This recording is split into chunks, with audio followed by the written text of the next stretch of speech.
यह महाभारत की लंबी कथा नहीं है। यह एक और बड़ा युद्ध है जिसका प्रभाव भी उतना ही गहरा है। इसमें एक अकेला वीर महान महारथों से भिड़ रहा है। यही है विराट युद्ध। विराट युद्ध की शुरुआत होती है विराट देश से, जिसे मत्स्य देश भी कहा जाता है। इस देश के राजा थे विराट, और उन्हीं के नाम पर यह भूमि विराट देश कहलाती थी। एक दिन कौरवों ने राजा सुशर्मा के साथ मिलकर विराट देश पर नजर गड़ा दी।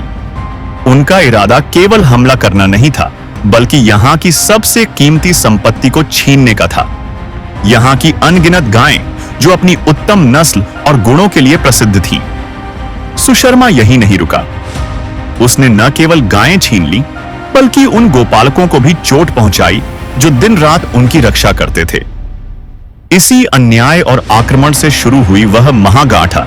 राजा विराट अपनी सेना के साथ निकले ताकि लाखों चोरी हुई गायों को वापस ला सकें और राजा सुशर्मा को पराजित कर सकें। उनका उद्देश्य था अपने देश की रक्षा करना और उसकी संपत्ति को फिर से प्राप्त करना। लेकिन जब विराट सुशर्मा से युद्ध में व्यस्त थे, तभी एक और संकट आ गया। हस्तिनापुर से दुर्योधन के नेतृत्व में कौरवों ने विराट देश पर आक्रमण कर दिया। इस बार उन्होंने शेष बची हुई गायों को भी लूट लिया और विराट की संपत्ति व गौरव पर गहरी चोट पहुंचाई। गायों को लूटने के बाद हस्तिनापुर की सेना ने विराट देश पर सीधा आक्रमण करने की तैयारी कर ली। उस समय स्थिति बहुत गंभीर थी। राजा विराट के परिवार से केवल एक ही योद्धा बचा था जो हस्तिनापुर की शक्ति का सामना कर सकता था। वह थे राजकुमार उत्तर, राजा विराट के ज्येष्ठ पुत्र। आत्मविश्वास से भरे उन्होंने कहा, मैं युद्ध करूंगा। मुझे धनुर्विद्या का अच्छा ज्ञान है और मैं कौरवों से विराट देश की रक्षा कर सकता हूं। लेकिन अगले ही क्षण वे ठिठक गए। उन्होंने कहा, पर समस्या यह है कि मेरे पास रथ चलाने के लिए कोई कुशल और अनुभवी सारथी नहीं है।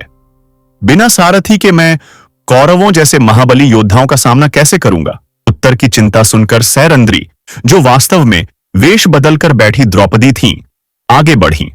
उन्होंने धीरे से कहा, महल में एक ऐसा व्यक्ति है जो तुम्हारे रथ का सारथी बन सकता है। बृहन्नला, जो रूप से स्त्री जैसी दिखती है, परंतु जिसके भीतर पुरुष जैसी शक्ति और कौशल है, रथ चलाने की कला को भली भांति जानती है। उत्तर हंसते हुए बोले, बृहन्नला रथ कैसे चला सकती है? वह तो मेरी बहन को नृत्य और संगीत सिखाती है। वह युद्ध भूमि का सामना कैसे करेगी? द्रौपदी ने दृढ़ स्वर में उत्तर दिया, बृहन्नला को कम मत आंखो। वही वह व्यक्ति है जिसने कांडव दहन के समय महाबली मेहरठ अर्जुन का रथ चलाया था। यदि कोई तुम्हारा रथ युद्ध भूमि तक पहुंचा सकता है तो वह बृहन्नला ही है। उत्तर ने झिझकते हुए कहा, मैं बृहन्नला से कैसे कहूं कि वह मेरा रथ चलाए? क्या यह उचित होगा? द्रौपदी ने शांत स्वर में उत्तर दिया, यदि तुम्हें संकोच हो रहा है तो अपनी बहन से कहो। बृहन्नला उसकी बात कभी नहीं टालेगी। उत्तर ने सहमति जताई और अपनी बहन से कहा, वही राजकुमारी जो आगे चलकर अभिमन्यु की पत्नी बनने वाली थी। राजकुमारी बृहन्नला के पास गई और कोमल स्वर में बोली, तुम यह कर सकती हो, मेरे भाई की सारथी बनो और जब कौरवों को हराकर लौटो तो उनके पास जो उत्तम वस्त्र हैं उन्हें भी साथ ले आना। यह सुनकर बृहन्नला घबरा उठी। डरते डरते धीरे धीरे कदम बढ़ाते हुए वह राजकुमार उत्तर के पास आई और बोली, राजकुमार, मैं युद्ध भूमि में कैसे आ सकती हूं? मुझ में युद्ध करने का साहस नहीं है। मैं तो केवल नाटक कर सकती हूं, गा सकती हूं या अभिनय कर सकती हूं, पर कौरवों का सामना यह मेरे बस में नहीं है। उत्तर ने बृहन्नला की ओर देखते हुए दृढ़ स्वर में कहा, यह नृत्य या नाटक नहीं है, यह युद्ध भूमि है। तुम्हें यह नहीं पता कि यहां चारों ओर से बाण कैसे आते हैं, लेकिन तुमने कभी महाबली महारथ अर्जुन का रथ चलाया था। उसी तरह आज तुम्हें मेरा रथ भी चलाना होगा।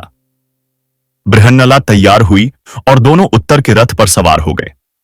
अकेले ही वे युद्ध भूमि में पहुंचे और हस्तिनापुर की भयंकर व शक्तिशाली सेना के सामने आ खड़े हुए। उनके सामने वे योद्धा थे जिनके नाम महायुद्ध की कथाओं में अमर हो चुके थे। यह दृश्य देखकर उत्तर का साहस टूटने लगा। कांपती आवाज में वह बोला, मैं यह नहीं कर सकता, रथ मोड़ दो, वापस चलो। बृहन्नला ने कड़े स्वर में कहा, राजकुमार, अपने राज्य को कलंकित मत करो। तुम राजा विराट के ज्येष्ठ पुत्र हो, कम से कम एक बाण तो चलाओ। लेकिन उत्तर भय से कांपते हुए बोला, मैं नहीं कर सकता, मेरे हाथ कांप रहे हैं। यह सेना बहुत शक्तिशाली है, मैंने पहले कभी ऐसे योद्धाओं का सामना नहीं किया।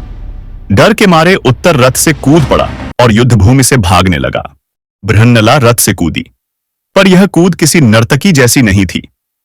कौरव सेना हैरान रह गई, क्योंकि यह छलांग एक महान योद्धा की तरह थी। जैसे ही बृहन्नला के चरण युद्ध भूमि पर पड़े, मानो वातावरण ही बदल गया। रणभूमि में एक अद्भुत शक्ति का आभास होने लगा। द्रोणाचार्य ने यह परिवर्तन तुरंत पहचान लिया। उन्हें लगा कि यहां कुछ असाधारण घट रहा है।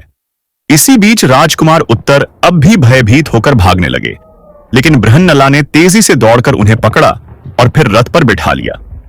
दोनों रथ को मोड़कर निकटवर्ती वन की ओर ले गए। वन में एक विशाल वृक्ष के नीचे एक बड़ा सा पोटला रखा था, जो मृत शरीर की तरह बांधा गया था। बृहन्नला ने उसकी ओर इशारा करते हुए कहा, उत्तर, उस गठरी को उठा लो। उत्तर ने डरते हुए पीछे हटकर कहा, मैं इसे नहीं छूऊंगा, यह तो बड़ा भयानक और गंदा सा लग रहा है। बृहन्नला ने दृढ़ स्वर में कहा, डरो मत, यह कोई मृत शरीर नहीं बल्कि शस्त्र हैं, सच्चे योद्धा के शस्त्र। अनिच्छा से उत्तर पेड़ पर चढ़े, उस गठरी को नीचे उतारा और जब उसे खोला तो उनकी आंखें आश्चर्य से फैल गईं। भीतर दिव्य तेज से चमकते हुए शस्त्र रखे थे, जिनकी आभा से उनकी आंखें स्वर्णिम हो उठीं। यह साधारण अस्त्र नहीं थे, बल्कि देव प्रदत्त शस्त्र थे, उस महान योद्धा के शस्त्र। पूरे मैदान में अजीब सी निस्तब्धता छा गई थी, वैसी निस्तब्धता जैसी किसी बड़े तूफान से पहले उतरती है। जैसे ही स्त्री रूप में बृहन्नला युद्ध भूमि पर कूदी, सब कुछ बदलने लगा। अब तक वायु पूरी तरह शांत थी, एक झोंका तक नहीं बहा था, लेकिन उसी क्षण धूल आंधी की तरह उठने लगी और चारों ओर चक्कर काटने लगी। दिन का उजाला धीरे धीरे फीका पड़ने लगा। काले बादल आसमान में घिर आए और सूर्य का प्रकाश ढक लिया। दिन होते हुए भी युद्ध भूमि रात की तरह अंधकारमय लगने लगी। चारों ओर गहरा सन्नाटा छा गया और रणभूमि कब्रिस्तान जैसी लगने लगी। केवल एक ही आवाज सुनाई दे रही थी, आंधी में लहराते हुए ध्वजों की फड़फड़ाहट, जो आने वाले असाधारण रहस्य की आहट दे रही थी। भेड़ियों की आवाजें गूंज उठीं। यह सुनकर द्रोणाचार्य भयभीत हो गए। ऐसा प्रतीत हो रहा था मानो कोई महायुद्ध होने वाला है। यह संकेत कुरुओं के लिए शुभ नहीं था। इसी समय उत्तर ने पोटली खोली और उसमें से अस्त्र शस्त्र निकाले। उनमें से एक महान धनुष था, जो स्वर्ण जटाओं से जड़ा हुआ था। वह एक विशाल धनुष था, जिस पर 100 नहीं बल्कि पूरे 108 गांठें बंधी हुई थीं। ऐसा प्रतीत हो रहा था मानो यह धनुष किसी साधारण मनुष्य के लिए नहीं बना है। द्रोणाचार्य मन ही मन सोचने लगे, निश्चित ही यह किसी महान युद्ध का प्रारंभ है। यह सब घटनाएं कुरुओं के पक्ष के लिए अशुभ संकेत दे रही हैं। और वह स्त्री, वह कोई साधारण स्त्री नहीं है। बृहन्नला ने उस धनुष को आदरपूर्वक हाथ में लिया और कहा, यह कोई साधारण धनुष नहीं है, इसकी आभा अलौकिक है और इसकी शक्ति असीमित। यह है गांडीव, पृथ्वी पर सर्वश्रेष्ठ धनुष है। इसे देवताओं ने रचा था और अग्निदेव ने स्वयं मुझे यह वर रूप में प्रदान किया था। इस गांडीव से अनेकों विजय प्राप्त हुई, असंख्य युद्ध जीते गए। जब यह धनुष अर्जुन के हाथों में होता है तो इसकी बाण वर्षा से शत्रु की सेनाएं कांप उठती हैं। इसके तीर कभी लक्ष्य चूकते नहीं और इसकी टंकार से वीरों के हृदय भी विचलित हो जाते हैं। यह केवल एक शस्त्र नहीं बल्कि पराक्रम, धर्म और विजय का प्रतीक है। बृहन्नला के वचनों को सुनकर उत्तर ने विस्मय से उनकी ओर देखा, मानो उसके मन में यह संशय उठ रहा हो कि यह नृत्य गुरु कोई साधारण व्यक्ति नहीं